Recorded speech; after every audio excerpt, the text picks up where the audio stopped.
Yes.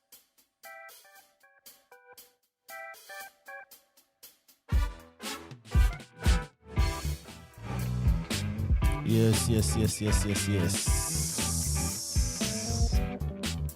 Today is a beautiful day in Dar es Salaam, Tanzania. It's in the evening, to be exact. 1929, according to my clock. And it's all about tech ecosystem conversations with developers here in Dar es Salaam, Tanzania. And we're joined yet with another good dev who is a mover and shaker, Mr. Justine Mahinyila. Justine, how are you? I'm good. How are you doing? I'm cool, man. So, Dar es Salaam, since I arrived here, it's really a great place to be. I was back here, I think, either 2017 or 2018. And I've seen a couple of great achievements and developments across the country. Mm-hmm. Number one is the infrastructure. So when I was here, it was a bit being done. Right now, it's completely done and it looks beautiful. Another thing is how developers, discipline with the developers. And even from the previous conversation I've had, what we did back then with the workshop, it really shows up. And a couple other communities that came afterwards, and they did some good job with the developers. And it's an honor to have this conversation with you as a developer who has been in the ecosystem and doing amazing stuff. But before we delve into, some of the conversations that we want to have, I want to know who is Justine Mahinyila. Yeah, so I was born in 1996. Yeah, interior part of Dodoma. Yeah, so I'm the son of the central zone. Dodoma is like the capital city of Tanzania. Yeah, right it's now. the capital seat of Tanzania. It's not like it's the capital city of Tanzania. Yeah. So I was born in Dodoma, born and raised there. For my childhood, maybe up to 13 years. Yeah. When I for the first time I moved out of Dodoma. Right. So, and not Dodoma town, from the village. I must say that I'm proud son of the village. Yeah. So I was sent by the village to school. Yeah. Yeah. Literally. So, yeah. So for the first time, I remember going to school with my daddy, taking me to boarding school for the first time. And it was like 12 hours. That is primary school or? That was all levels. So all my primary was in the village. I had never gone outside of the Dodoma. Yes.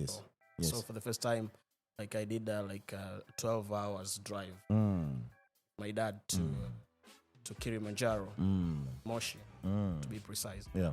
For my first high school boarding for the first time. All levels for the first time boarding. So throughout primary school, you used to be a day scholar. You go to school and come back. Yeah, actually, my mom and my mom is a teacher. My dad is a pastor. Yeah, it's a Quite pastor a in the combination. village. Yeah. So me, I'm a community guy. So you have seen so many people. Two big you have like one of the two big institutes in our country, either school and the region, churches and mosques, So on Sundays, it was like a rule in our family to go to church. So maybe when you're sick, everybody confirms that this guy is sick, can't go to church. So it's a must. Yeah. So people found solace in church. Yeah. So being born, being raised in that kind of a family, for me it was. I think when I reflect back these days, I see it like it was a privilege, an advantage. I got to experience leadership. My dad, besides being just a pastor, a local church pastor, but all my life I've seen him being a leader in the church, like a bishop or something. Yeah. So I've seen him doing these leadership roles, and being a pastor in a village. It's always about a lot of leadership things. The church has programs and stuff, but also at school, my mom being a teacher. Yeah, also that gave me like early childhood access to education, books and stuff. Though I never went to, like most of the Tanzanian kids, I never went to a vidudu or the kindergarten and stuff, or the preschool. I never did that. So you just went So I straight to just start went one? straight to start standard one. Yeah, when I Why? was 6. Being around school, we are living school houses around the school campus. So being around school, it was me. Anytime I would pop in And class. learn if you I'll want. go with my mom.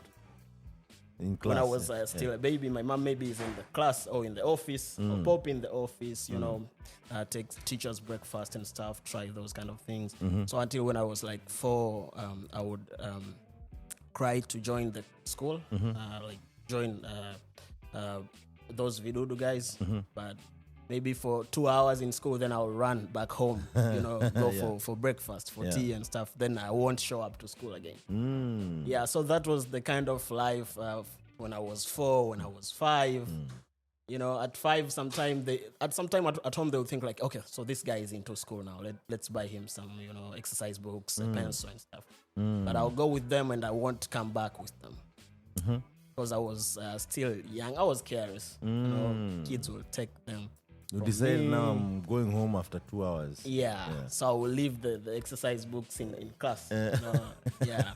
So I remember one strange thing until at some point my I was young. Being in the village, in the village, people do join school at a very good age. Like maybe they're mature, 10 years of age, they're standard 1. Yeah. So imagine me, I was 5 going to like school. So kids were bigger than me most of the time.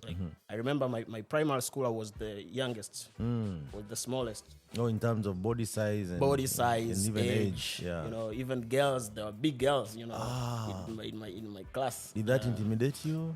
Yeah, they would intimidate me at some point, but I was, the smart one. Being a child of a teacher, all the corners of the school. Yeah. So I was one of those smart kids, being in the village, because it comes with an advantage being a teacher's kid. Anytime mom goes to town to take salary, you cry like, yo, mom, I have to go too. I want to go too. Yeah. So yeah, so I had like exposure compared to other kids. Nice. And that also gave you like a perspective of what you need to do. Yeah. And were you cheeky? Like, why would you want to go to class when it's not your age or it's not your time to go to class?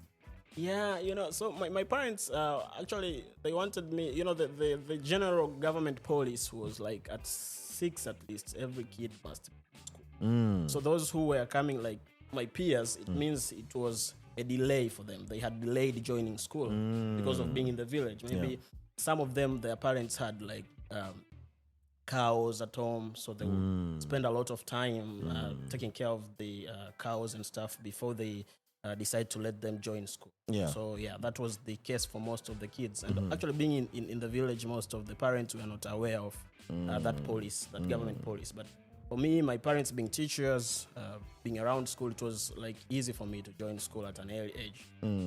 Yeah. So yeah, I think that was a very nice experience. Yeah. Because even during my primary school time, I remember I lived. We moved from one village to another, right? Yeah. Before I started school, actually, before 5, the first primary school that my mom was a teacher when I was born. There I wasn't speaking even Kiswahili. Yeah, so the language, it was very interior in Dodoma. Very interior, okay. So the language of communication is just Kigogo, it's the language for the Gogo people in Dodoma.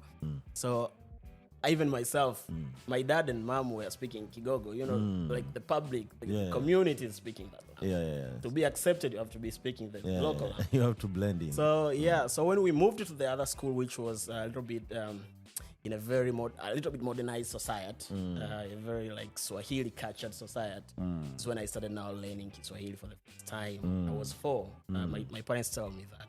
I don't recall. I don't have that much memory about it, but they tell me stories like, I was speaking a very typical Kigogo. Even Kiswahili, that the levels of Kiswahili, right? Yeah. There's this Kiswahili from like town, Kiswahili from Mwanza, the Kiswahili from Kenya. So the local language I was speaking, it was like a deep Kigogo. So even the kids there will be like, oh, man, how is this guy speaking? So it was kind of strange. So they assumed you are a Gogo person. Yeah. Because so at some point I started learning Kiswahili, then I became a very fluent Swahili after that, and so that gave me a very nice perspective, because I remember when I even remember like the village life was so good, because like we would go hunting with the village kids, right? Hunting. What did you hunt? Antelope or? No, not big animals, not that hares, much big animals, hares, belts, with bows and arrows. So it was a very nice experience. We'd go for like they called chandimu. Chandimu is this a ball kids make in Tanzania. I mean, I don't know what they call it in Kenya, but we'd do that. Play football with kids in the village. That was life for us. Like if there is something you aspired to do, something big like getting in a bus, maybe someday go check out the town, which was like 40 kilometers from our village. So that was like if you went to town, you have really made it. Yeah, man, I went to town, bro. I went town. We had this, I mean, it's everywhere in the village in African society. So people aspire to go to town, and then when they go there, they're like, I want to go to the next bigger town, and the dream keeps going on. Yeah, for us as kids, it was like just going town to sit around and then come back home. Tell the story to the other kids in the so it village. Sounds cool. And it sounds cool. Bro, you go town. Their kids have never gone to town, so you tell them stories, But again, there was this bigger, like the biggest, coolest thing for someone who had been to Dar es Salaam. That was much respect. You've been to Dar es Salaam? No, I was actually born in there. If someone tells you that, and there's this Kiswahili for Dar es Salaam. Nimetokea Dar, that is coastal Swahili. You respect that. Like, man, this guy, this kid, even if he's, he's not that much, have a big body and stuff, people will be scared because they assume he or she knows how to fight and survive. Again, I, of course in class I was leading. You're also smart in class. Yeah, smart in class during primary times, primary school times. So you used to be on top always. On top, number one actually, like number one, because I was so curious as a kid, asking questions. I remember even some of my friends would be like, man, unauliza maswali sana. You're asking a lot of questions to the teacher, man. You're making us look dumb. So please spare us somehow. I was that kind of a kid. Then I remember even at some point during standard 6, I came out number 2 during the final year. I mean the last annual results. I came out number 2. I remember I cried that day. So my dad was like, "What are you crying for? You did a mistake. You let the other kid. Next time, make sure you study hard. We always tell you study. You tell us, oh, I'm smart. Even if they start, they won't.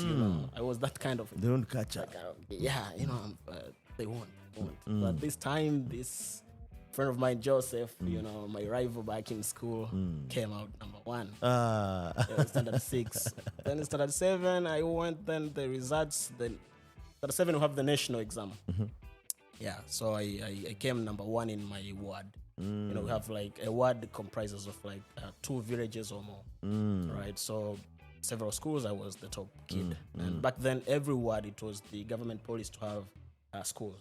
So all of us who passed the national exam were selected to go to the ward school. But my mom actually, my mom, as being a Christian, a pastor family, my mom had that plan for me to go to seminary school. This seminary school owned by the church that we go to. In Moshi. So since I was a young kid, age 5, my mom had that plan. Once you finish your O levels, I mean your primary school, for O level, you'll go to Faraja Seminary School, which is in Moshi. So after that standard 7. Result came, I had passed, but before going to O level, I had to go for a pre-form 1 course which is like a 3 months program. Most of the times it's a private thing. Yeah. Parents decide to take their kids to teachers or to these classes most of the time in town. So I had to move to town. I remember, I had to move to town. I think that was 2010, maybe 29, I think, something like that. I had to go to Dodoma town. I lived at my uncle's place. I joined the pre-form 1. That was uncomfortable. That was the first uncomfortable environment for me. Why? You know, coming from my comfort zone where I'm the smartest kid. Now I'm around these smart kids, new kids, town kids, watoto wa mjini, right? Yeah, so I'm coming from the village. Now I'm with watoto wa mjini. You're no longer coolest guy. Yeah. I'm no longer the coolest guy, the cutest guy. You know, I was cute. Oh, okay. Yeah, back in the day, I was like, people would tell me, oh, you look like your mom, man. And that used to pain me. Oh, okay. Yeah, why do I look like you should look like your dad. Yeah, daddy's boy, man. Like, if someone tells me that, it would But make me feel inferior. Right? In a good way. No, I mean, no. Like bullying. For the boys, it was kind of bullying. Like, if, it's a point of bullying. Yeah. Trying to poke holes in your confidence.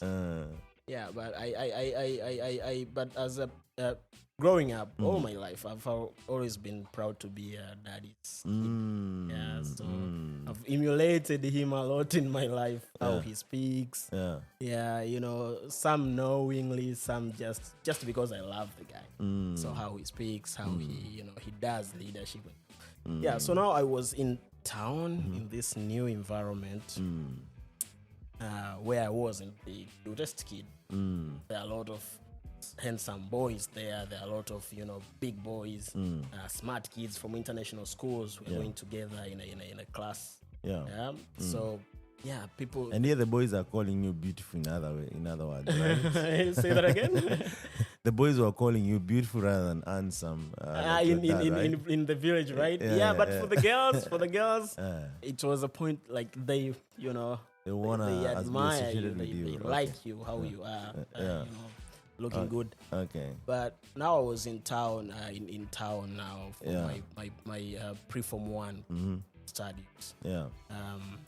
I met some more smart kids. I started learning new things. Started learning how to even study. Like, like at home back in the village, there were no homework and stuff. No, it's just doing. After school, I close my books. I go for playing and with my friends and stuff. But now I had to start start doing homeworks. So fast forward, I then went to O level. So I did an exam for the private school. Me and my dad picked me and off to Moshi. For the first time. Being in Moshi, for the first time seeing the Mount Kilimanjaro, it was a very good experience. At first, my dad told, you see that's the Mount Kilimanjaro. And it was so nice, it was so amazing, so cool. So then came the sad moment. My dad had to leave me in school and go back home. Seeing my dad leaving, knowing that this is going to take at least maybe 4 months until I see him again, or until I go home again. For me, home has always been where my dad is. Okay. Yeah, so where my dad is. Yeah, very tight. Me and my dad are so you have other tight. Siblings? I have other siblings. I have, boys or guys? The one that comes after me is a boy. The last sibling is a girl. Okay. So you are the firstborn? Yeah, I'm the first. Ah, nice. So how did you perform in the pre-secondary and then O levels? In the pre-secondary, I had like B's. The results were not that much good as I had expected. The final exam. I thought I would go to in Tanzania we have these special schools for the bright kids. Like every region almost, they're strategically located. Like every region has one. But unfortunately, I was selected for the Shule ya Kata, the ward school. So my dad, since they had already had that plan to take me to a private school, so it wasn't a big problem. So I went to the boarding school for the first time, a seminary school, a core 6 boarding seminary school. Yeah, so there started a new life, very different from the one I was used at home, waiting for mama's food, they call upon you, yo, Justine, come, it's lunchtime. Yeah. But now you have to listen to the bell. When it rings, you take your plate, you go to the dining hall. Yeah, so there's some more order and stuff. Yeah, so a lot of schedules, timetable. You have to, it's class time, you go to class and those kind of things. But again, if being a son of a pastor and a teacher in the village, that did put me in a spotlight in the village. So if you do something wrong, it's always not Justin, but mtoto wa mchungaji. Oh, okay. Yeah, so I was kind of disciplined in that way. Was it tough? Sometimes it was, because I couldn't behave like the rest of the kids in the village. There's some things I couldn't do, not because I didn't want to do them, but because I was mtoto wa mchungaji. I remember we were doing kamari, right? What is it in English? Kamari, betting. Kamari? Betting. Yeah, we were doing betting with some of my friends, and then at some point the teachers from nowhere, like 6 teachers, in the middle of the bush, like. What are you guys doing? We didn't know, because the teachers were around that place. They had seen us. So what are you guys doing? Right there, stop whatever you're doing. They took us, went to report to our parents. It was a big thing in the village. Like mtoto wa mchungaji was also part of the kids that were betting in the bushes and stuff. So that made me to be like someone who obeys the law somehow. Yeah, I couldn't go to some places. So going to a boarding school, it wasn't tough for me to conform to the school regulations and things. I remember one of the tough things for me was to the police. The school police was like, in Tanzania for primary school, it's always a Swahili thing, right? The medium of communication is Kiswahili. But once you go to secondary school, the medium of communication changes. It's English now. Yeah. So that was one of the challenges. Like most of the other kids going to a secondary school for the first time in our country, coming from a background like mine, from a government school, it was a challenge speaking English all the time. From Swahili to that. English. Yeah. All the studies are now in English. The biology we're used to studying. In high school, everything is. Yeah, in secondary school, everything is. But in primary school, for government schools, it's Swahili. For private school, it's English. Yeah. So now everything changes. The language has changed. The only thing that didn't change is math. And I wasn't that much good in math. I was good in all other this subject that requires someone to explain stuff, conceptual kind of subjects. Yeah, so now I was here. The medium of communication is English. All the subjects are in English, and I have a much more like diverse community. I have people from international schools. We have them. People that English to them. Me, I have to go and read grammar, read tenses, study even English. I prepare for the English exam. But I have now students that, for them, it's an English exam. They just go freestyle. We call it freestyle. They do a freestyle exam and they come out with A. Yeah, but for me, I go, I prepare, I come to the exam, I might come out with a C. So imagine that. Now, then the first semester results came. I was like the 100-something student among like 225 students in our class. Yeah. And the school policy was that there was a cut point. Certain marks, if you don't reach them on the last year exam, like the annual exam, you will be forced to move to another school. Not even repeat the school policy. And we also had like classes. We have like the brightest student, they had their own class. Then maybe the first to this 50th student have their own class. Then the second, maybe the first to like 100th have their own class. That way. So I thank God that policy changed. The policy changed later, but during our time, was it in that specific school or in that across? Specific school? It was a private school, so every school has some of its policies, things that the government doesn't interfere to. Yeah. So then I came out that way on my first semester. And I went home, told my dad. My dad told me they encouraged me. Being a pastor of family, they pray for you. They encourage you, like you can do this. Prayers work. Prayers works. When I went back to school again, they told me you study hard. You're smart, right? You believe you're smart, right? Yeah, so my dad had that thing of telling me, like, as we in our clan, we are smart people. Your grandfather was smart. Yeah, this is what he was So doing. it's in the DNA. It's in the DNA. So my dad will tell me that, like, because my granddad never went to school, but he was conversant with English. He was writing a lot of books. Every time we find him, he was reading a book. A very deep village old man, being conversant. If he senses maybe you're like went to college, he won't speak to you in Kiswahili. He'll be speaking to you in English. Nice. Yeah. So that was like my dad will tell me that we are smart. So, try let us harder, down. go try it again. So I went back to school this time, studied hard, and so like annual exam was the like 60 student, right?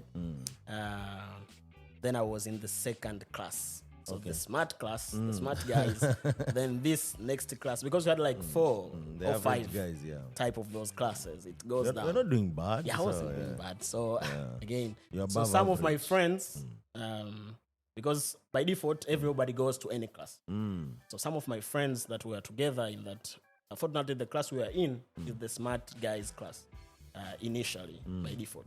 So some of my guys, we did fall down to the second class. Some of our friends who left smart people's class, the brightest people's class. It was a moment of, despair and stuff. Like, man. So, but again, that gave us like the spirit to fight much harder, and we told ourselves. So we formed like a crew. Yeah. Like we're going to study group, a study group, and make sure that we take our positions in the right.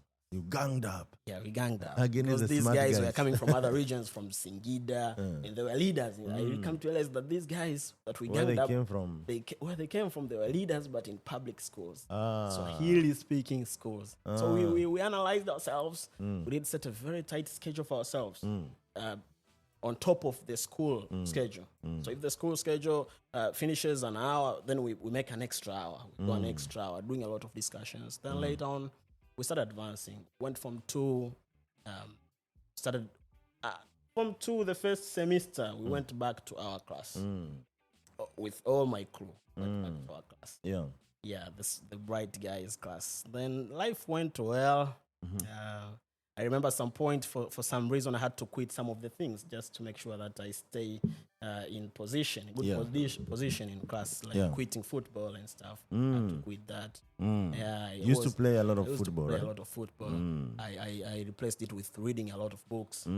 Yeah, so I remember by Form 2 I had read all the literature for all levels. Yeah. All the literature. Yeah. All the books that even the Form 4 were supposed to read, I had read them. So nice. At some point I'll find a Form 4 finding me reading a literature that is supposed to be read by a Form 4. And he tells me like, yo, dude, you are reading that. I've not even read it. What are you wasting your brain resource? That kind of intimidation. Yeah. So yeah, things went well. Remember at some point, I even topped up. I became the top student in my class. That was Form 3. And there was this girl, her name is Dorcas. She used to be like the number 1 since Form 1. Always. She's the number 1. So she was the me of all levels. She was the number 1 always. So I was so curious. Does this mean like Dorcas is smarter than us? So I remember during the second semester, Form 3, I decided to do something. I said I'm going to, investigate, spy on her. What does she do? What does she do to come out the top every time? So. And you're quite competitive, huh? Yeah, we came. No, not that much. If you have to if you have to investigate, stalk a lady. Yeah, I'm just curious. So I remember we came back from holiday. Then I did. Dorcas was sitting always at the front seat class. I did put my chair just after her. Yeah, to see her schedule. How does she start? When she comes back to class, I make sure that she finds me in class. And before she leaves, I make sure that before I leave the class, I make sure that Dorcas has left. I did that. Then we came to do this exam 2 months later. And results came out. We had Division 1. It's like the distinction. I don't know if that's how the system is in Kenya. Yeah, so I came out with Division 1, and Dorcas had the same Division 1, same points. So since she was a lady, the policy is ladies first. So the names, the results names started like Dorcas, then just. Then the rest people followed in. And that exam, a lot of people performed bad. So it was noticeable. Yo, Justine did get a Division 1 and he's at the top, a guy from nowhere. Justine is always like maybe the 21st, 20 something. There is the number 1 guy. And I remember the result came out, I was sleeping in the dormitory. One of my friends was like, yo, Ruth, wake up. Have you heard about it? What, man? The results are out, man. Yeah. Guess what? Yeah. You're the second. You're the second. You are supposed to be the first, but due to gender, man, you're the second. But you're supposed to be the first. You collided with Dorcas. I went to the What board, kind of notice policy board, is that? checked it. Like, okay, so this thing is possible, man. Dorcas have nothing special. It's just she puts much effort than the rest of us. Yeah. But again, after that, I joined politics. I started doing politics, school politics and stuff. I never paid attention again, being the first one in school. I had realized that, okay, so we are all smart. It's doable, here. It's doable. So I stopped putting much effort, and I never became the first one since Ever. then. Ever. Even college, whatever, ever. That was my first and last thing. Yeah. So, after that, I just started joining the politics, the school politics, being on the opposition. You know, back then, being the opposition. So the politics in high school, this is high school, right? All levels. All levels. Yeah, private school. Is that like a secondary school? Or It's a secondary school. Okay. Yeah, secondary school. Are politics that really big deal in secondary schools here? Yeah, kind of. You know, we have leaders, or you elect leaders, or we vote. We have campaign time. Okay. Back in my you know, every school has its tradition, right? Yeah, but for us, we had even campaigns. We didn't have only political parties, but we had campaigns. We had gangs of people. We had people deciding like, this is our leader, this is what we want to be. So there is also a manifesto. Yeah. And there is opposition. You debate, you tell us your policies, what you will do for us. We ask you questions. Nice. So we had like gangs of students deciding like, okay, this is the leader we want. Then I joined the opposition. In real life, in our country, back then being in the opposition was a thing. It was so cool. You know, we had like Zito Kabwe, those big politicians doing movements in the country. So a lot of youth were emulating them. So I also, and like many other kids in my school, we were part of, the opposition. The people that always go against the government and the policies. If it's food, if they're doing favors to themselves, we're the people that will tell them on their faces, like, you know what, bro, you're telling you want to be the government of the country someday. The leader, the president, no leader does that. You can't put favors on yourself. What are you doing so special? Deserve that, and the rest of us are eating the last food. So we had that kind of a thing. And I remember at some point, one of the notable things we did is during my Form 4. Yeah. So we had this guy who was a discipline leader in all levels. That is like in secondary schools. That is like the snitchest guy, the discipline leader. You know, he snitches on people and stuff. So during Form 3, this guy was a discipline leader, and then it turns out the teachers always love that guy because the one who will tell on others. Yeah, students always hate the guy. When he shows up, even if you guys were speaking Kiswahili, everybody turns to their beds and everybody start doing something else. The snitch is here, right? Now, the teachers decided to, during the campaigning time, the election, you present your names to the teachers. Then the teachers gives you a go-ahead, depending, they look at your discipline, background, track record and stuff, your academic performance. So now the teachers had noticed the guy, since he was Form 2 when we were Form 3. So Form 4 is not allowed to compete for elections. Yeah, they need to focus with the education. Need to focus with the final exam. Now, as Form 4s, we see that the teachers have chosen the snitch to be the president, to compete for the president. Then we realize, okay, so the teachers have a plan. They want this guy to be the school president. This is a big thing, guys. What do we do about it? Yeah. Then they said, okay, we're going to create our own leader.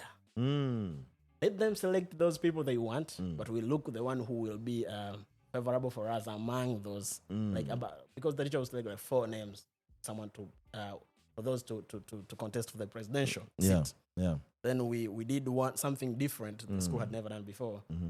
We, on those 4 names, there was a lady said, okay, we're going to Elect make this sure lady. this lady comes out there. They want to know what it is. So the teachers were not aware of that. Even if they even if they steal the election, it won't be possible to the number of votes this lady is going to get. Yeah, so we made sure of that. We even stole some votes to make sure that the lady passes. You guys rigged the election? Yeah, we did that, man. I know how that is done. How is it done? I don't know, and I'm kidding. But yeah, we stole the election. I don't know how we did that, but you can we help stole our the election. opposition to have better evidence. I mean, I must tell you that, bro, the opposition is manual Chadema, right? papers. Yeah, the opposition was Chadema always. Okay. So the manual, these votes, it's very easy to steal them because we duplicate. Oh, you duplicate? Yeah, we duplicate them. And it turns out like someone who is voting for contesting for the presidential or maybe a ministerial position, the type of votes were the same. So we abstained vote so that we come and vote to the presidential. So if you come to sum up the total votes, you found out it's more than the number of students. But how will you do? How will you decide about it? So yeah, it passed to be actually in my life, if I reflect back, my O level from 1 to Form 4 was the best time in my life. I faced the challenges that I had not faced during my childhood. This time, I faced a lot of uncomfortable positions. I remember at some point when I was Form 4, I was the school leader. The Form 4 chairperson. The Form 4 had a chairperson only, chairperson and his assistant. Yeah. To represent them to air their things to the teachers and stuff. I remember we did organized a strike against the final year celebration. Said because at our time the school decided to change the policy to the final year celebration will be before the exams. Yeah, we said that can't happen in our year; it should be the next year. Since the school had been founded, it had never been such a situation whereby the final year celebration is before the final year exams. So it is kind of, for us, it was doesn't make sense, man. We are still students. We won't have fun like the way it's supposed to be. So I organized that strike. I told the teachers, I went to the head mistress and told her, you know what, ma'am, we won't do your final year ceremony. Why? Because we don't agree to having it before the exams. We'll be frustrated, and actually it will interfere with our studying programs, preparation before the exam. Yeah. So it made sense, but in reality, that wasn't the actual case. We didn't want it. Yes, we did want it before the exams, only that. But man, I felt bad about it that day because the head mistress was, was she that felt then sad. or later? Did you feel bad after saying that or after afterwards? saying that, yeah, she felt bad and I got reports. She even went home. She cried at home. What we had done. Then again, I decided to take it back and I told the guys, you know what, guys, let's go and do this thing. Was she leaving the school or? Yeah, she was living at the school, but somewhere. No, I'm saying what was the celebration all about? Leaving the school. To graduation. another place. Yeah, graduating the final year celebration. Yeah. Right? Yeah. So then we did the celebration and everything. The high school O levels was over. Then we were planning to our A level. The same school or different school? No. Then for the A levels, the agreement with my parent was that I will go to a government school. This time I was the school that I was. Because my other siblings were coming up, they were supposed to go to schools again. So finance and all the finance had to shift to my coming brother, younger brother. Okay. So going to a public school for me, it won't be tough. Again, things are different on the high school. See, it's not tough compared to all levels. Because now I'm more comfortable with English, the language of communication is the same. Yeah, we had that idea. Makes sense. Yeah, so we were selecting the schools. Some of my guys selected some schools in Tanga, most of them, because Tanga was has very cool schools in the city center. Oh, I never heard anyone mention that. The school is by the, I think it's Garanosi, if I'm not mistaken. A school called Garanosi in Tanga. It's a boys' school. It's in the middle of the town squares. So when you are out of the school, you are in the street. And that's a big deal. Yeah, I remember we went when we were in O-level, we went for a study tour, school tour in Tanga. And as we were passing by with the school, with the bus in the tour, we saw some of our seniors in the streets who were already doing their A-level. So some people thought that is so cool. We must come to. These are the schools that you want to attend. We want. So some of the guys say that. But me and my guys, we didn't have that much consideration because most of my guys, my gang, they wanted to go to college. I like how you're calling it a gang. Gang, right? Yeah, my crew. They want to go to college. Your classmate? Not your classmate, your gang. Yeah, some of the gang, the people in my gang. You have classmates. You guys operated like a cartel or something. Man, during my O-levels when it was different. It was like we had in my class, we had two kind of people.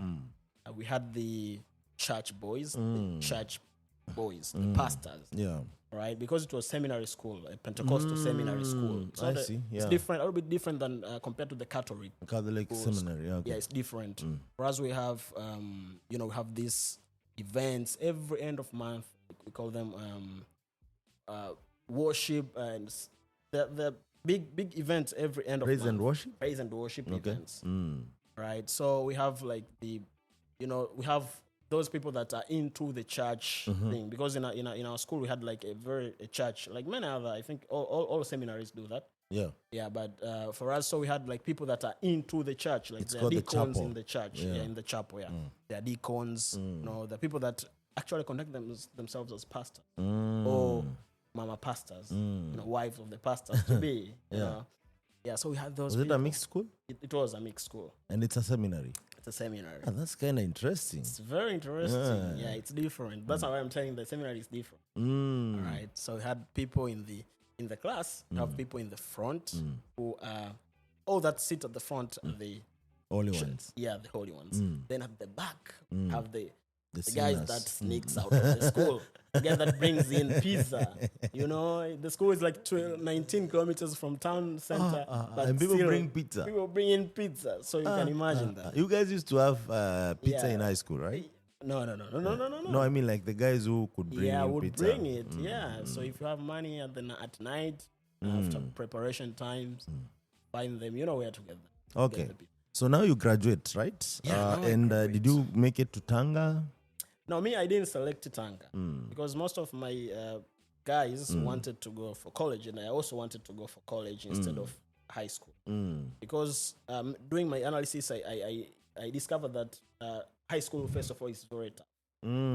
Doing 2 years, then you have an exam, of which we have a lot of subjects. A lot of things are compacted together in high school, in the Tanzanian high school thing. So for me, I thought it's not cool. But again, after that, you are not even employable after high school. Oh, okay. Yeah, you still so you have to do another certification or kid, diploma. Who will employ a high school kid? It's very rare. Right? But so I thought with some of my friends, we said, okay, we will go to college because after 3 years, we'll be able to get employment if we want to. Yeah. Again, college, it's cool. We thought that it's cool than going to high school. Then I I told my parents about it. They never, bought the idea. They didn't like it. So I said, okay, I'll just select any school. Because you guys want me to go to high school, I'll go anyway. Yeah, so I chose Mbeya. Again, I know you have heard about Mbeya before. Yeah, right? Mbeya sounds like now you brought in Tanga though. But for me selecting Mbeya wasn't like if like I didn't make any like strategic decisions or whatsoever. I just checked on the paper. Some schools are in Mbeya. I selected them because I didn't care anymore. Let me ask you, besides the schools, Mbeya is also a cool place to be, right? Yeah. Mbeya is one of the like 5 or 6 big cities in Tanzania. Oh, okay. Yeah, so we have like Dar es Salaam, we have Mbeya, we have Arusha, we have Tanga, we have Dodoma, we have Mwanza. So those are the biggest. Arusha is not in that list. Yeah. Arusha is not in that list. Yeah. So Arusha is small compared to all those. No. No, I didn't mention them in that order. But Dar es Salaam is the biggest one, I can say, on my personal opinion. Maybe then I've never been to Mwanza, so I can't comment about it. But Tanga is more like traditional, I can say. It's an old city. For me, how I see it. It's more. Yeah, the home of Swahili. Yeah, it's more old. And Mbeya, it's more linear. It's more linear. It's What does that along mean? the road. Oh, okay. Yeah, it's a linear settlement. Okay. Yeah. Dodoma, it's being a capital city, gives growing, it a weight. And also, not saying it because I'm from Dodoma, but being a capital city and the previous government's policies has brought a lot of movement in Dodoma, a lot of constructions, projects and stuff. So I can say maybe among those, I can say even Mbeya. Mbeya, for me, on my personal opinion, I think Mbeya is not that much vibrant with the rest. Yeah, sorry, Mbeya guys, but that's my opinion anyway. Yeah, so I went to Mbeya, then do that A level, boarding school, A levels, going to Mbeya. How was that? Did you cool down? Did you now focus on studies? This is a technical school, right? Yeah, it's a technical school. Yeah, it's a technical school. But for A level, it's just it's only science school. So we have like physics, chemistry, biology, and mathematics only for A levels. No art subject, no politics whatsoever. Yeah, so there I didn't cool down because I didn't like the school. I didn't like the school after going to it. To attend the school. First of all, the previous year didn't perform well, so the morality of the student was down. When I went there late, I met my friend from the O levels and told me, like, Justin, did you even read the newspapers, man? The news about the school? If I were you, I wouldn't come here. Okay, but for him, he was comfortable going there. Because he had already, the news came out, the results came out when he had already admitted into the school. I see, yeah. So like a week, 2 weeks gap there. There were a lot of things had happened. So I met him and he was like, oh, anyway, you're welcome, man. We are here. So the school was very different. It was a public school, all boys school. Like 1,000 students. Where I came from, it was maybe like 600 only. So now we are like 1,000 boys. Right. And this 600, they are ladies. Okay. Yeah, they're not ladies. It's a boys' school. So we have like Form 1, Form 2, up to Form 6. So we have like big guys, very big guys than me, can intimidate me. Then we have the younger people, the younger kids, the Form 1s. Yeah. So it was a very different environment. And the school policy was much more favoring sports. I'm not a sports guy. Yeah, so sports and extracurricular activities. So we were creating creating bricks. Yeah. That man was so bad for me. Like, I'm here to study physics because I want to be an engineer. Yeah. You can't tell me to create bricks. I'm not going to be a civil engineer. I want to be an IT guy. I knew it from back. I want to do IT. I didn't have a reason, but I just thought it was cool. Yeah. So what do you do now that you're not comfortable here and this is not your career path? I was in a place where I said, okay, let me just do it. I wanted to shift to school, but again, I couldn't disturb my dad. Change. So I said, I'm just going to, let's see how it goes. Right.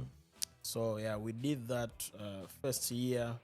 It was fun somehow in a not so good way, but life was fun because it's different. Like now, the school, first of all, it was very usual thing for kids to sneak out. You know, you might. So there was that freedom. Yeah, that kind of freedom. Yeah. Or they did it illegally. Illegally, sneaking out.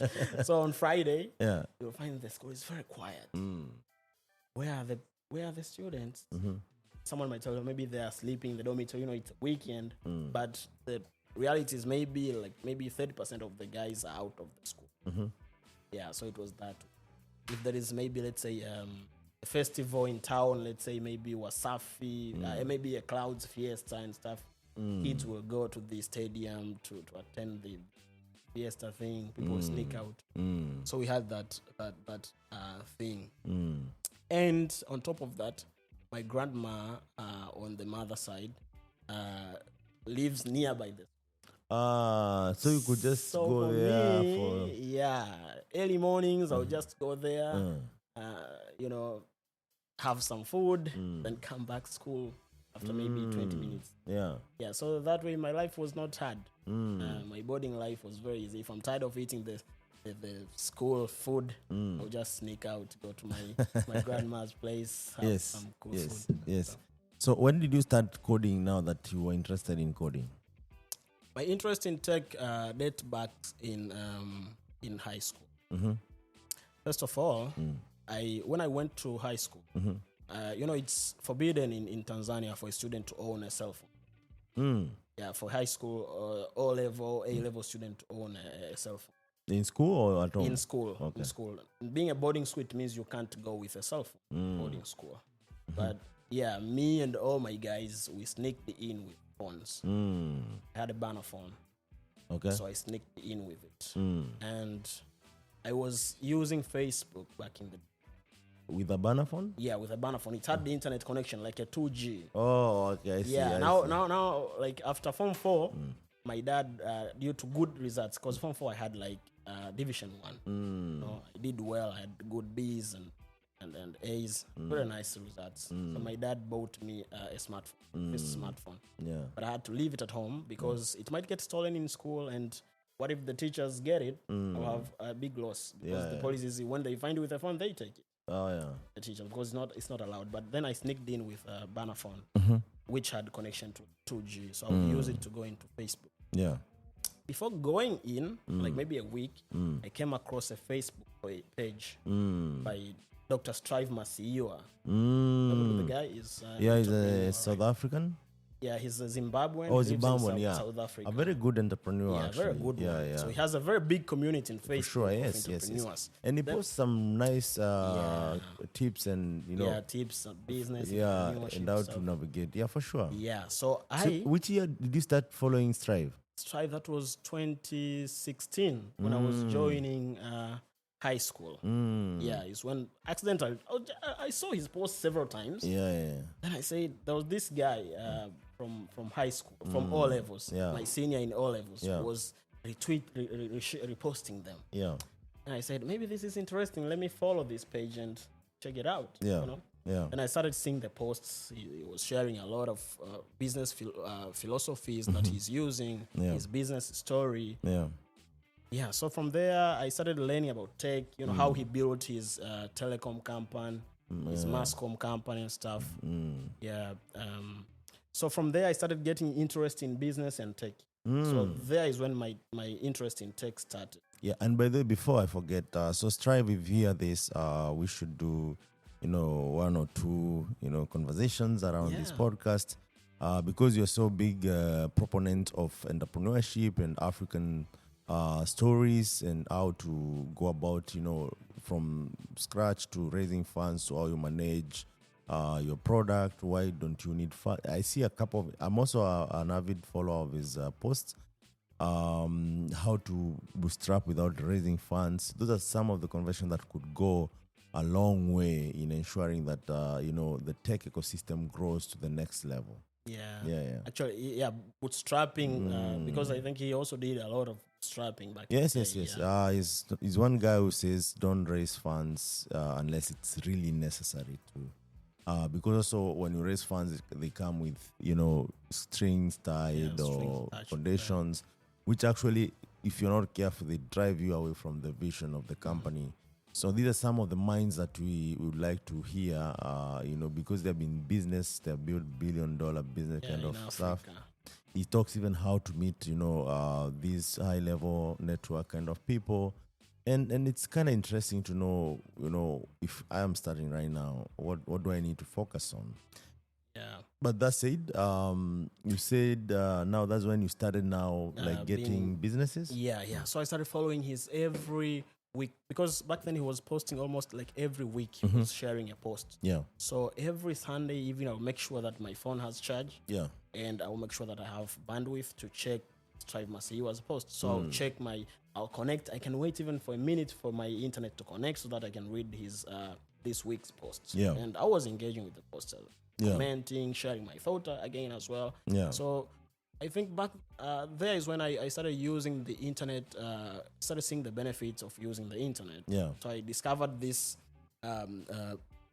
part of the internet that most of my peers or most of the people around me back in the day were not aware of. Right. So it exposed me a lot. I was in school doing the school curriculum as usual. Yeah. Every weekend there was this internet cave around nearby the school. I would go there to just browse the internet. Yeah. Yeah, check out some of the things that Strive Masiu had mentioned in his podcast. Yeah. I mean, in his podcast, in his posts. Yeah. Yeah. So like things like maybe franchising, for example, writing business plans. A lot of stories he was sharing, like Ego in the Storm. I even remember them today. Yeah, Ego in there? Ego in the Storm. So he has this theory, about the ego in the storm, what to do in the middle of chaos. Yeah.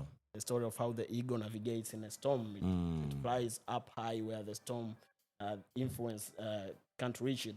Yeah. All right. So a lot of those kind of stories, was reading them. Yeah. So from following Strive Masiu's story, I realized that he made it from tech. And I discovered like the future of business is tech. Right? So people that either way you have to have used tech in whatever you're doing. Yeah. So then I decided like I'm going to do IT. Yeah. So I told my friends when I get out of school, out of high school, I'm going to start IT. So during that time, I even saw the things like Masiwa talked about online courses and stuff. Yeah. Platform like edX, Coursera. I heard them for the first time. Yeah. So things were moving fast on my direction because a little bit back, for the first time I saw a computer or touched a computer for the first time. Yeah. In all levels. Yeah, we had a computer lab. Okay. A properly equipped computer lab. Computer lab. Okay. Yeah, we had a computer lab, and students were going there to play games most of the times. Like everyone will rush to the computer because everybody knows the nice computer, which has the good games installed in it to go play the games when the teacher was teaching computer. So it wasn't a very like priority for the school. It was just I don't know if the school did put it. The management wasn't taking it so much serious, but we had a very nice teacher, very nice computer teacher. He was teaching good stuff. I think. When we went in Form 1, during Form 2, he left for the US. So I never heard of him again. I wish I could reconnect with him now that I know computers somehow.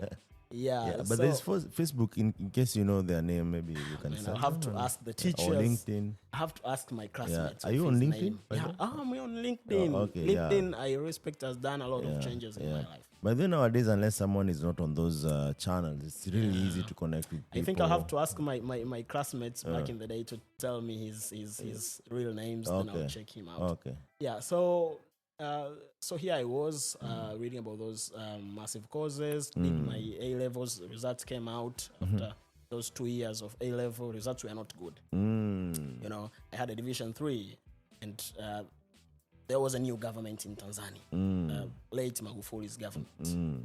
And there was a new minister for education, new policies, when the results were coming out and the new government was taking place. So my up to like the final year from 6th, nearby the national exam, I had told myself like I wasn't good in class, like not good in because I was taking chemistry and I'm not good in chemistry. I hate it today. Like I don't understand chemistry. Yeah, it's like Chinese for me. Yeah. So juggling chemistry and all these other things, man, I came to realize, man, this thing is going to take me down. So what am I going to do? I said I'm going to make sure that I get out of here at least with a Division 3. Flat E's Division 3 that can help me go to university. Well, that was a bad decision. Yeah. Of course, I got the Division 3, Flat E's.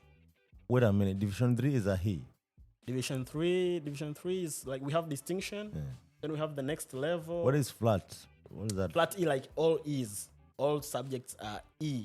So we have like A, grades, like the grades. It's A, B, C, D, and E. E. So E is Division 3. Yeah, if you have like 3 E's, due to the calculations of the divisions, you get a Division 3.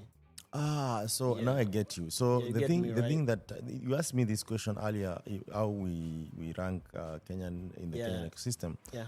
So I mean, we changed the curriculum to 844 from 7322 something back in the day.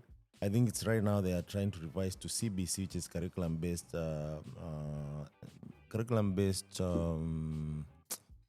What's the last C stands for? CBC curriculum. So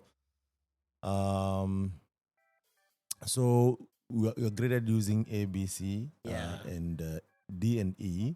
But there's A minor, and then there's B plus, then there's B flat, then there's B minor.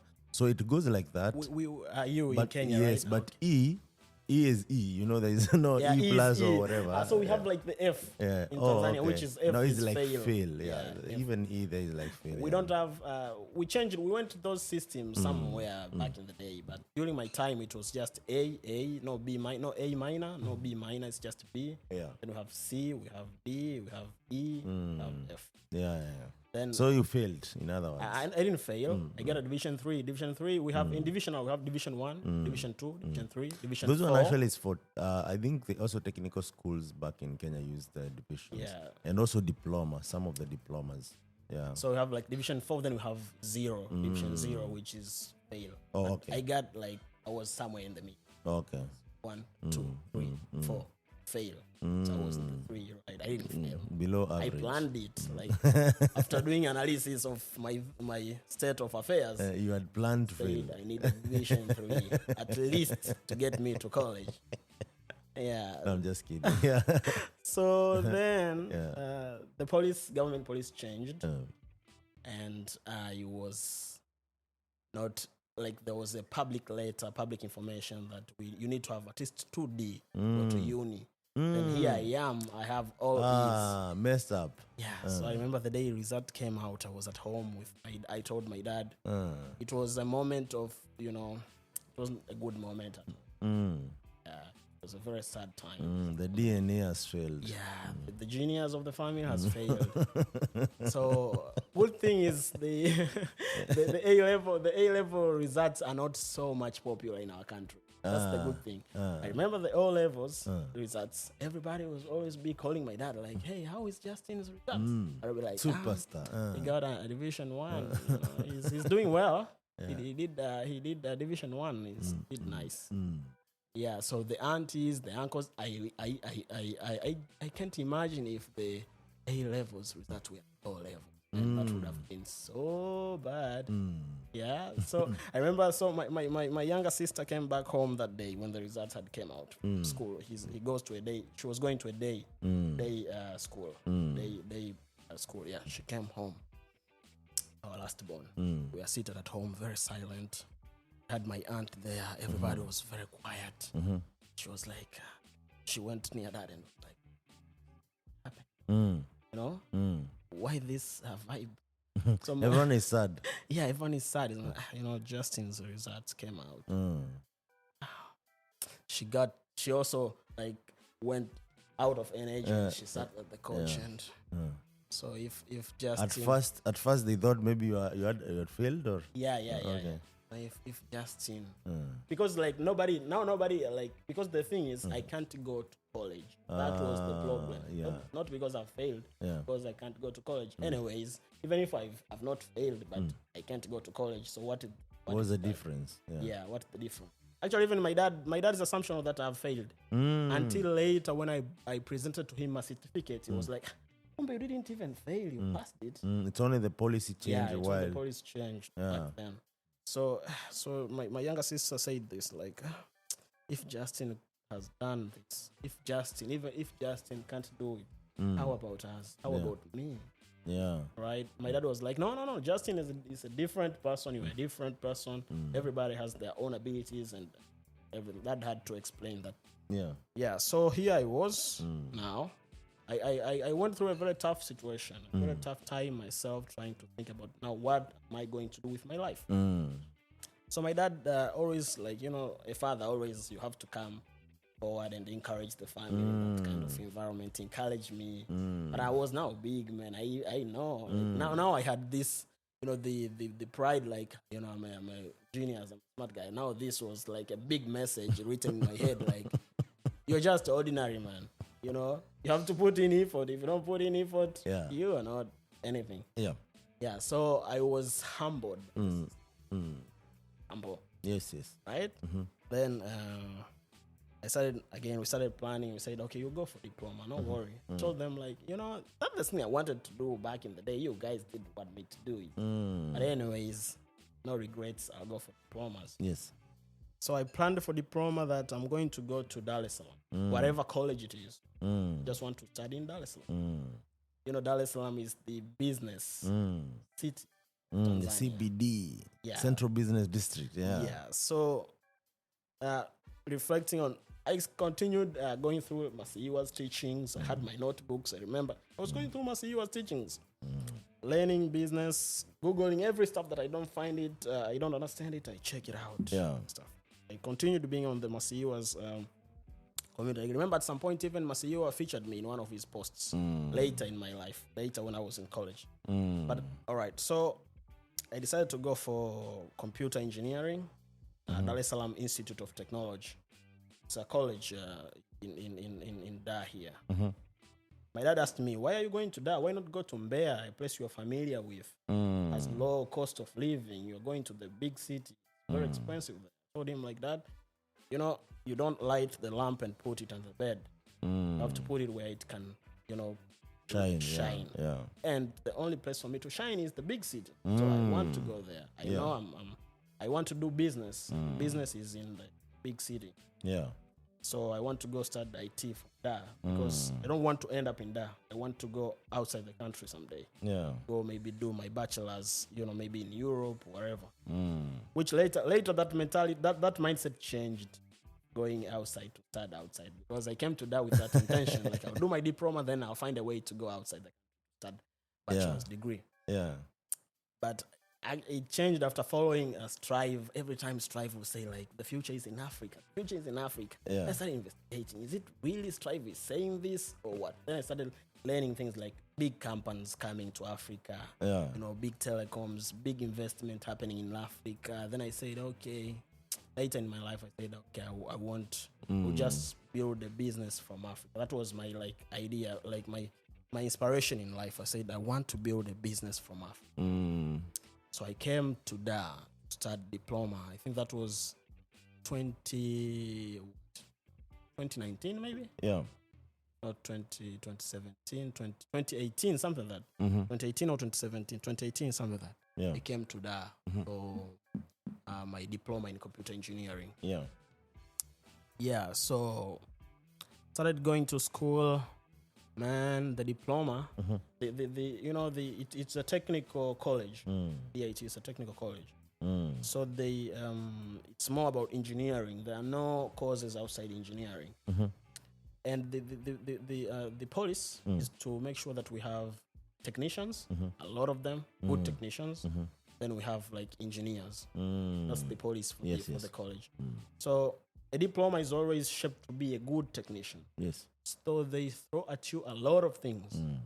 And that, for a guy who wants to do IT, is not a very good idea somehow, because you want to concentrate, you want to be an expert.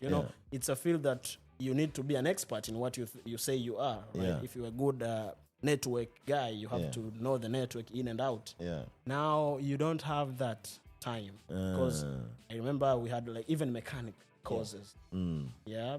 Creating nuts and bolts. I'm here, computer engineer, learning how to create a nut and a bolt. Yeah.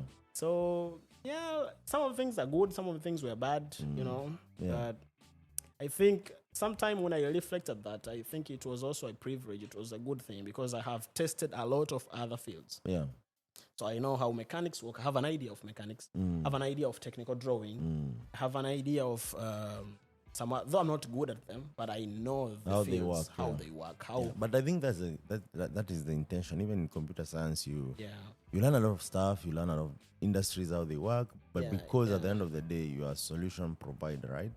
And if you think about it, if you don't know how these industries work, then it's really hard even to figure out how. Won't be able to think from their angles. Exactly, I think that has helped me a lot, even in my current where what I do right now. That has helped me a lot. What do you do right now? Right now I'm a business developer for a fintech. But you started as a program? Yeah, I started as a software developer. Okay. Yeah. So when did you start like writing code? In college, I remember the first year. The time you were taking the IT? Yeah, yeah. It was hard because I told myself, like, I'm going to diploma, but I want to come out competitive as a degree guy. So that's what I put in myself. I said, I'm going to have my own curriculum on the side. So that started back at home. Before I even joined college, I started learning HTML at home. Yeah, with my smartphone, the one that my dad had bought me. I didn't have a laptop. My bro had a laptop, so sometime I would borrow his laptop to check out some things. So I remember I ran my first web page at home myself without being around a teacher. How was that experience? It was so good, man. Nobody was understanding at the village. Nobody knows about what I was so happy, but there was no one to share my joy with. Yeah, so... Not even your family? Yeah, not even my family, nobody. Like, they see, like, we are happy because you're happy. We're happy for you, right? But they don't understand it. You know what I'm saying? Yeah. So I thought, like, so I started, like, learning HTML through, like, I installed an app called SoloLearn. Yeah, we have, like, Web3 schools. I knew them before I even went to diploma. So then I went to diploma now. I connected with other guys from my O levels that were going to do engineering. Yeah, I said, okay. So because I started posting snippets of code on my Facebook, so that some guys understood the thing. We started connecting, like, this is programming, right? Yeah, man. I'm going to do programming in college. Yeah, me too. So we started connecting from my community, Facebook community. So when I came to college, I had a lot of things, a big curriculum at school, first of all. Then I have my own curriculum on the side. Yeah, so which is going in a very different direction. Yes. Yeah, the school curriculum, I'm learning entrepreneurship, I'm learning business writing, I'm learning, a lot of things that I don't like them. By the way, why did you learn them if you didn't like? By the way, I have one thing. I've never been a fan of being told what. Yeah, since O levels. I remember during my O level time was like, a teacher might be teaching history. I have a physics book on the side. I'm solving my own questions while following up with the teacher. So when he's working, the class comes near me, I switch the textbook to the the notes book to the When he goes forward, I pull up I have my own schedule. So I went with that. Did that help a lot in choosing what you want to do? Yeah, that mindset helped me. Like a rebellious kind of mindset somehow, not conforming to. I always question things. Even my dad, as a pastor, we always debate with him about a lot of things. My dad will preach right now, a sermon. We'll go home and we'll debate about it. Oh, okay. We'll argue about it. Like, so you tell him you're lying to the congregants. This is not it. Like, God can't do this. So he will start bringing up. Takes some time, we will agree to disagree. A lot of times, even up to date, it happens. A lot of time we agree to disagree, and I'll tell him I have to do my own research. Maybe someday I'll fall in the same page. But for now, I think let's everybody separate with their own perception of things. Your dad, the relationship with you looks interesting. Yeah. My dad relationships. I remember at some time I was telling some of my friends were like, "Man, you do that with your dad? Man, your dad is so cool, man." So my dad. Yeah, I also find him cool. So nice. So did he inspire you to like find your own path himself, or where did this come from? My dad is a democratic kind of a guy. Despite being a pastor, but he's a very democratic guy.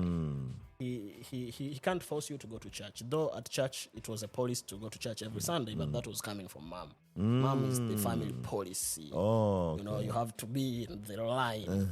But dad is that person who comes and bring in some of the neutralize stuff. So you go to church, you don't go to church. Sometimes he'll just let you like, where are you not going? Okay. No, try. Are you spiritual or religious? Me, I'm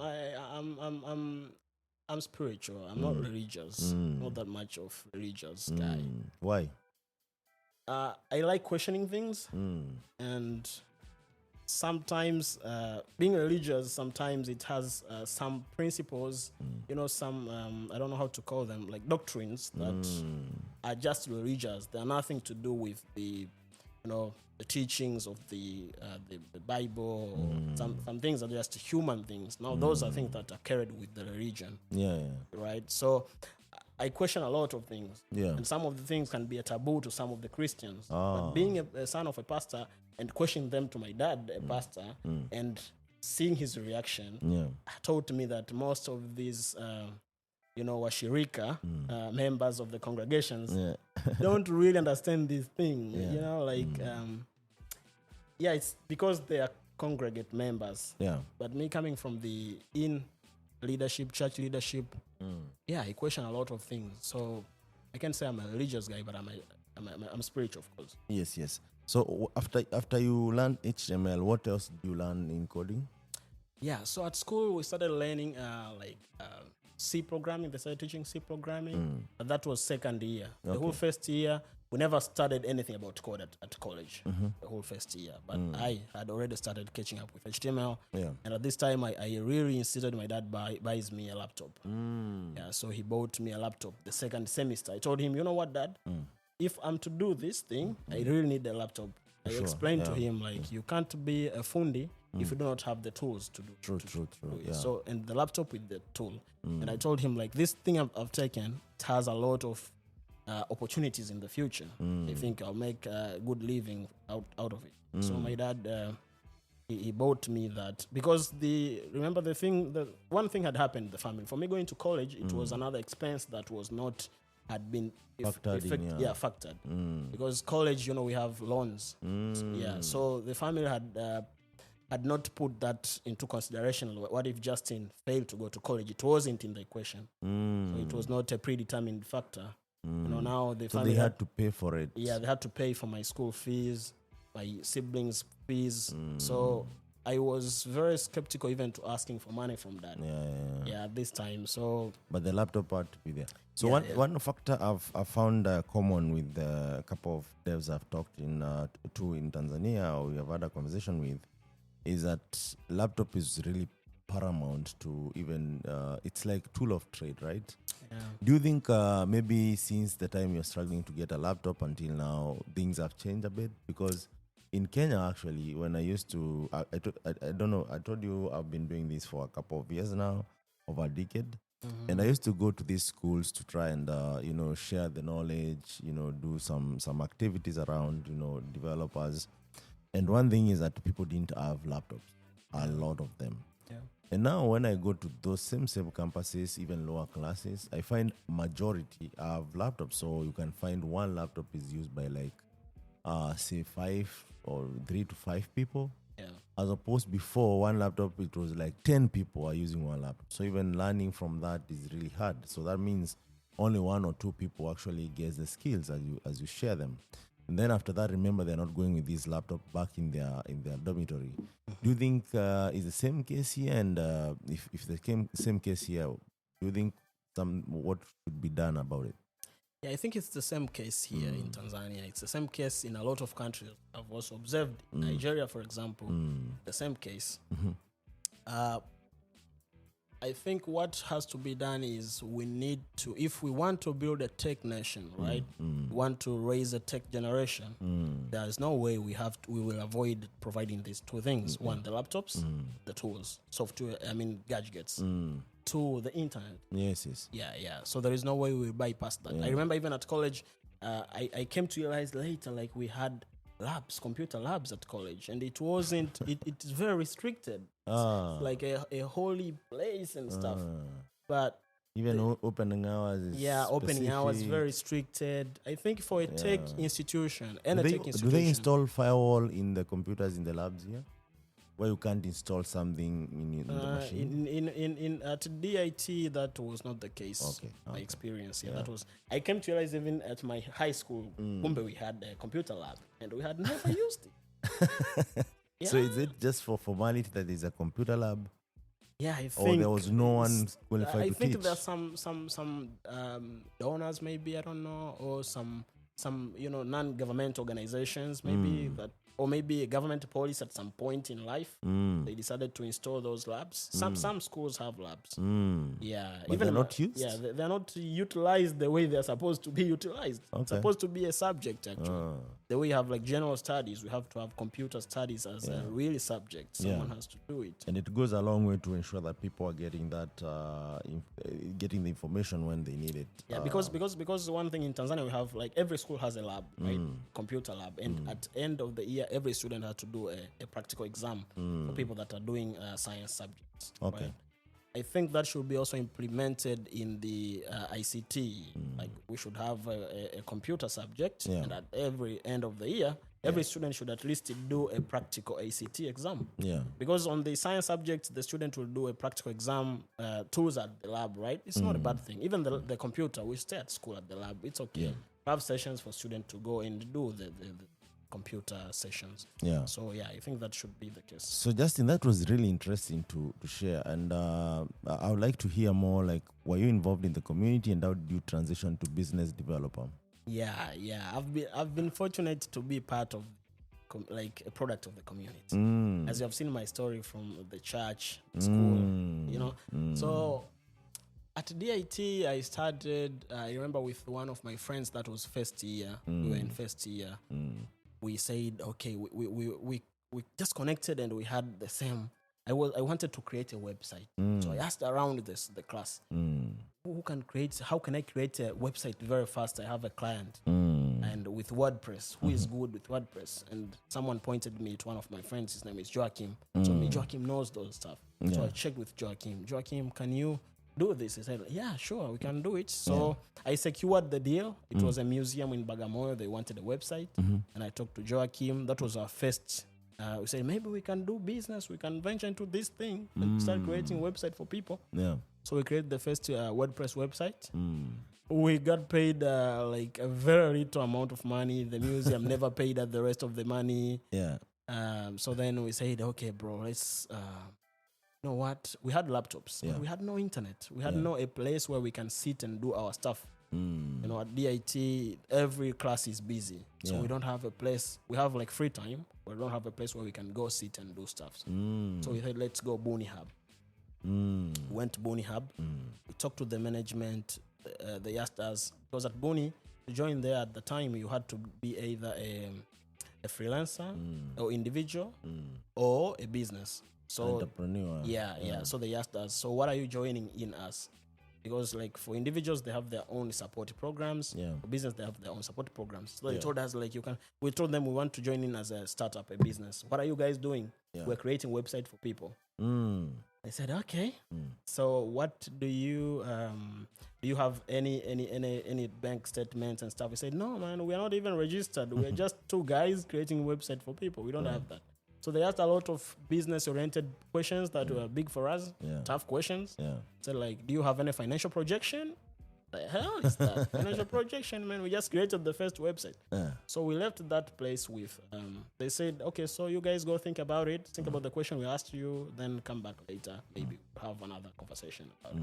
Outside the gate, I told Joachim, like, yo, man, this thing, is it supposed to be this tough? I think we're being asked a lot of hard questions. What we want is we want a place where we can work and the internet. Only that. But they're asking us a lot of questions. Joachim told me, you know what, man? Do you think this Facebook guy just came out easy? It had to be tough, man. This thing has to be tough. Then later on, we had another client for a website. The client wanted a very fancy website. He said it was a production studio, like a marketing agency. He said, yo, guys, because someone mentioned, like, we are looking for someone to design a website. Went there, me and my guy. He said, so we are the people that are creating websites. You give us the deal. He said, let me see your portfolio. He said, we don't have a big portfolio, but this is one of the projects we're having right now. The museum website. The director of that agency checked the website and said, these kids don't know what I want. These are not the kids. These are not the people I'm looking for. So he said, like, yo guys, I think you guys have a good thing going on. If you do it well, you'll have a good business later on. But right now, I don't think you guys are the right people, because check, this is my competitor's website. It was a very fancy website. It's a lot of animations, pictures, and they said like, so do you think you guys can create this? I think no, right? Tell him, yeah, because we are not confident that much. Right, so we left there very down with my guy, like, man, so what are we going to do? Joachim was so skeptical about learning code. I told him, like, bro, if you want to, let's go all in. Let's learn code. Then after that, Joachim told me, like, you know what, Justin, you were right. We should learn code. Today we got embarrassed because we are not learning these stuffs effective. So from that day, we started learning programming serious. That was our first year. So it went that way, learning a lot of tutorials. Today you're learning Python. Tomorrow you're learning PHP, jumping around a lot, not having a particular direction. Then second year, when I was second year, I think this was 2020.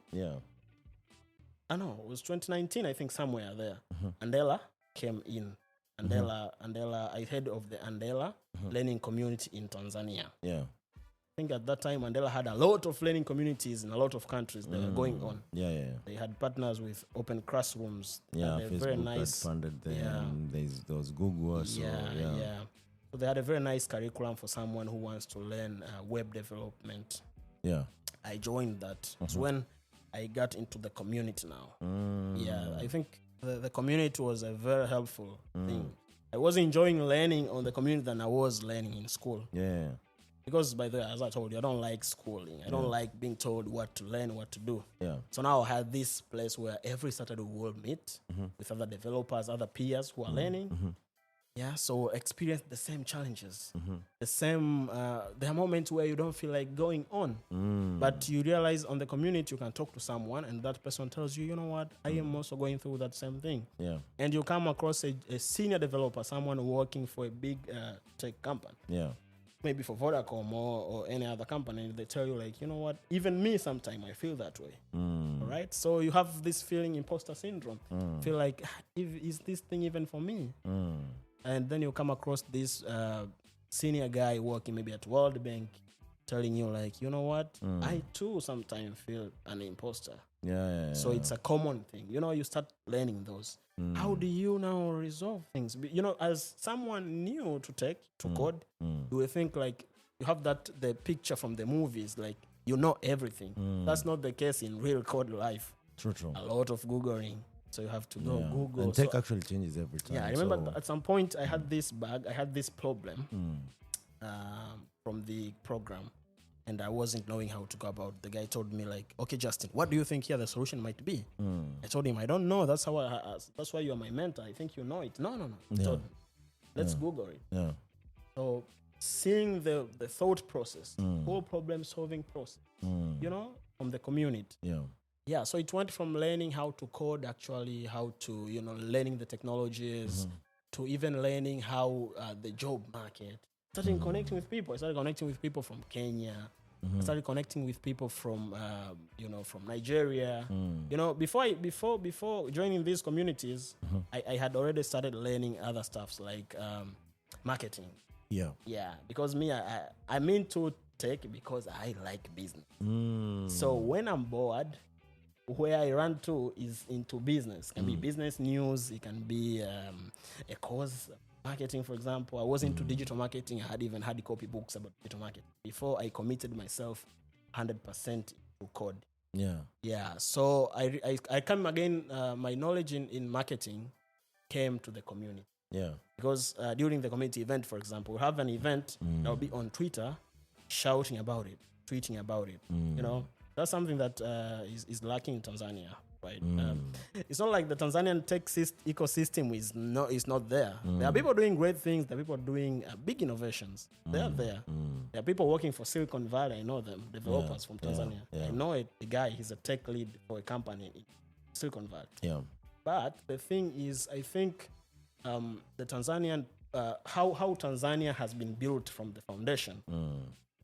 It's not that much of an aggressive thing. You know, Tanzanians are calm people. You know, we do, one of the things we do not, we're very careful not to do is to boast or show off. But then we overdo that. So you find someone doing cool things, but they don't talk about it. True. Yeah, so I saw that. So during the event with the Andela community, I stepped up.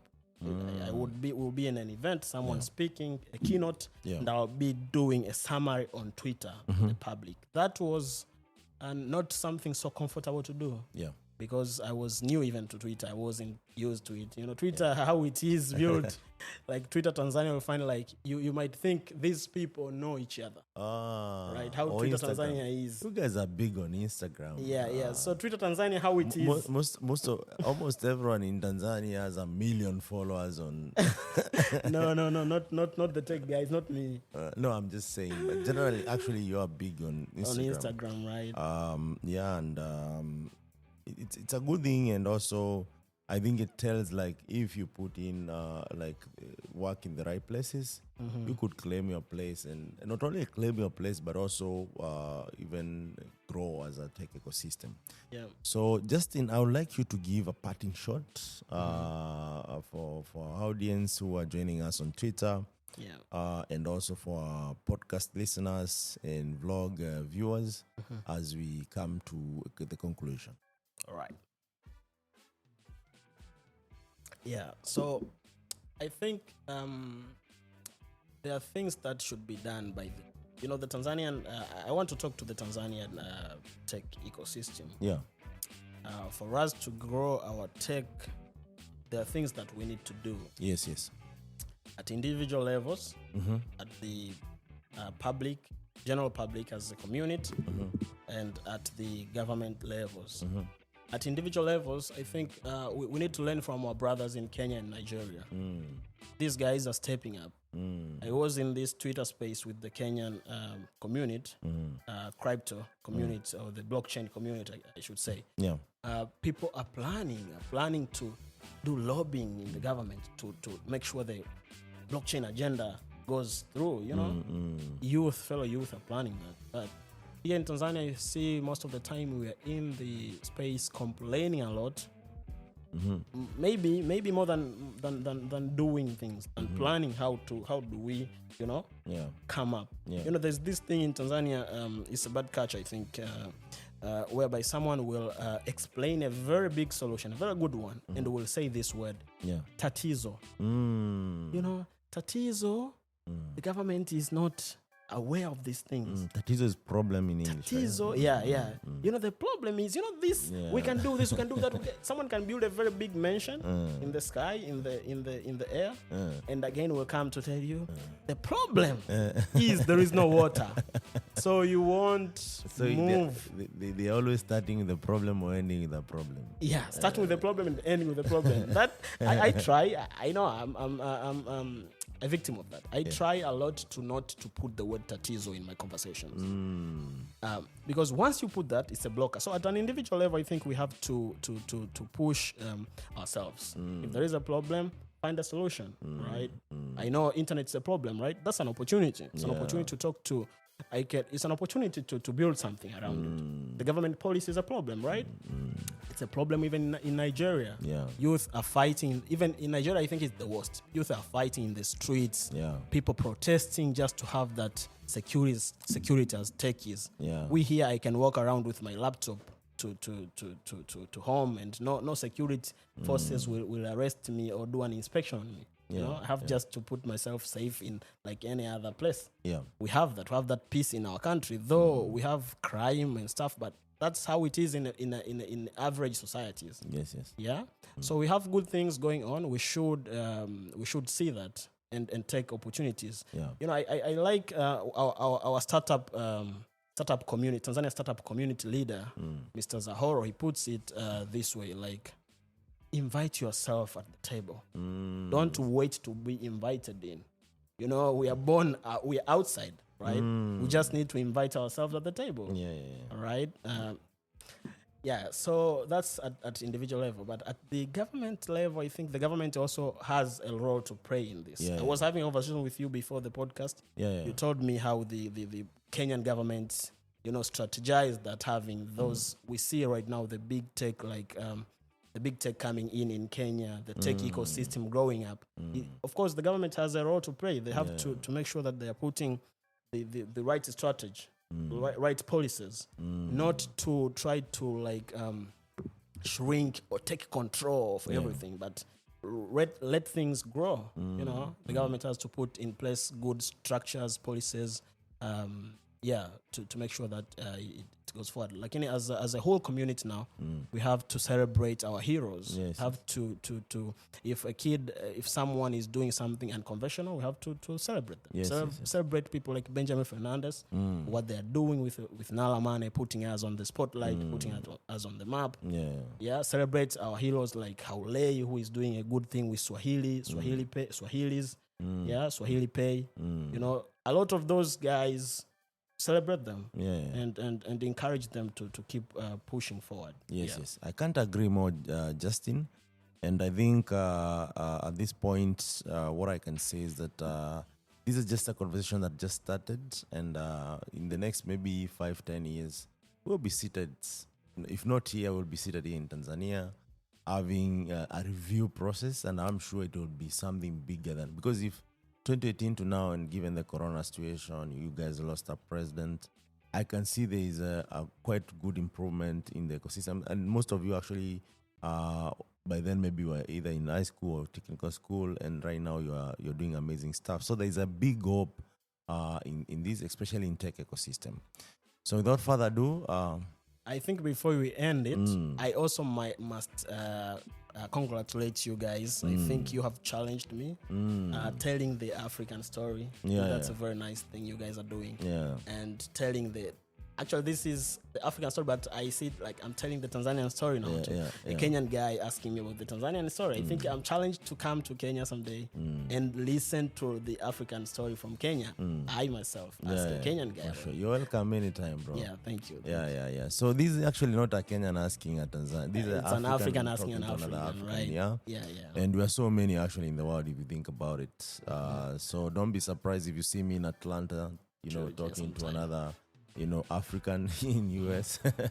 So because I'm committed to do this, and just as Africa's talking, we're also committed to tell African story. We want to do it like intentionally. So don't worry if